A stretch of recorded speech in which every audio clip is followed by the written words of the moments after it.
Good morning, my brothers and sisters. Welcome to Gothenburg, Sweden, and welcome to the Psalms of my friends. I'm picking some selected songs that are favorites of my friends and then thinking about them. Psalm 100 is today. Psalm 100. It's only 5 verses, and we're going to ask a couple questions. We're going to interrogate the text. Who is it for? What are the people called to be doing? And how should they be doing it as they're doing it? With what attitude? And what is the Lord doing? We'll ask that. We're going to drill down at the end on 2 things. What is the goodness of the Lord in Psalm 100? And what is the hesed, the faithfulness of the Lord in Psalm 100? Listen in with me. It's 5 verses. Then we'll talk about the questions. Then we'll do the 5 verses again. This is Psalm 100. Verse number 1. Make a joyful noise to the Lord, all the earth. Serve the Lord with gladness. Come into his presence with singing. Know that the Lord, he is God. It is he who made us, and we are his. We are his people and the sheep of his pasture. Enter his gates with thanksgiving and his courts with praise. Give thanks to him, bless his name. For the Lord is good, his steadfast love endures forever, and his faithfulness to all generations. So welcome to Psalm 100. So who is Psalm 100 for? Well, it's everybody. It's all the earth. It's all his people. It's all his people and all people. It's all the sheep of his pasture. Now, let's ask, what should the people be doing in Psalm 100? This call here, which is make a joyful noise, serve the Lord with gladness, come with singing, and then know certain things. Know he is God. Know he is maker. Know he is owner. Know that he makes people. He's the creator of people. Know that he makes pasture for his people to rest in. Enter his courts with thanksgiving. These are more things that people should be doing in Psalm 100. We should be doing. Enter his gates with thanksgiving. Enter his courts with praise. And give thanks to him. Bless his name. So the people are charged with that. And then kind of the cool thing about Psalm 100 is how should they be doing it? It says make a noise joyfully. Serve with gladness. Come into his presence with singing. Know him accurately as God, creator, shepherd, and owner. Enter his gates with thanksgiving. Approach his courts with praise. Give thanks to him. Bless his name. So the attitude is pretty enthusiastic. Then let's ask, what is the Lord doing in Psalm 100? Well, he's being praised. He's being praised with a joyful noise. He's being praised with service. His presence is being approached, which is something in and of itself, with singing, with happiness.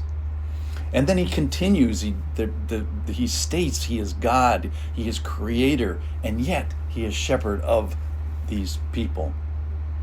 So he maintains a kingdom all along, gates and courts and space even for pasture.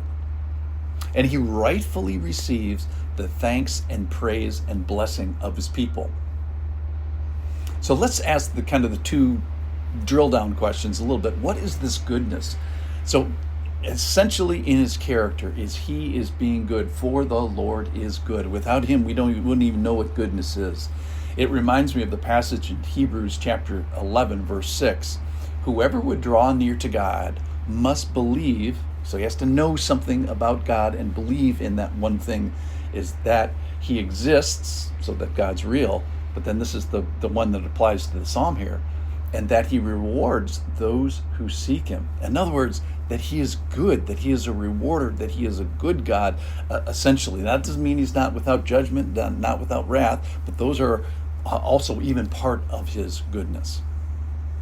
And then the second thing is the Lord is being hesed. His character is hesed. His actions are characterized by hesed. That's translated in verse 6 as his steadfast love, in verse 5, his steadfast love endures forever. That's referring to his hesed. So let's ask this question. This is my favorite Hebrew word. What is the hesed of Psalm 100? What is the hesed of the Old Testament? It's and it still exists in the New Testament and exists here today, or we would be gone. So what is Hesed of Psalm 100? It's this extension of perfect faithfulness of the Lord to who? A generally uncooperative group of people. So he's being steady while we are being wobbly and rebellious and all that. He's reaching out where we often bite the hand. So this is the essential quality that allows a relationship with humans. And it's also what he calls us to in a kind of a junior version, that we're supposed to be faithful, be steady in the house of God and with the people of God and with God himself. And this Hesed in the future, think about this, the Hesed is the pillar upon which we stand before him for eternity. So let's say in 1,000 years he's not Hesed, he's not faithful. Well, we lose that fellowship with him. So it's this pillar of Hesed that we're going to stand on forever. So if there is no steadiness with God, then we have nothing to stand, or at least not to stand on for very long. All right. Those are some basics. What is the Hesed of Psalm 100? What is the goodness of Psalm 100? What is the Lord doing in Psalm 100? What are the people doing, and how are they doing this? Let's read it one more time to conclude. This is Psalm 100, 5 verses. Make a joyful noise to the Lord, all the earth. Serve the Lord with gladness. Come into his presence with singing. Know that the Lord, he is God. It is he who made us, and we are his. We are his people and the sheep of his pasture. Enter his gates with thanksgiving and his courts with praise. Give thanks to him. Bless his name. For the Lord is good.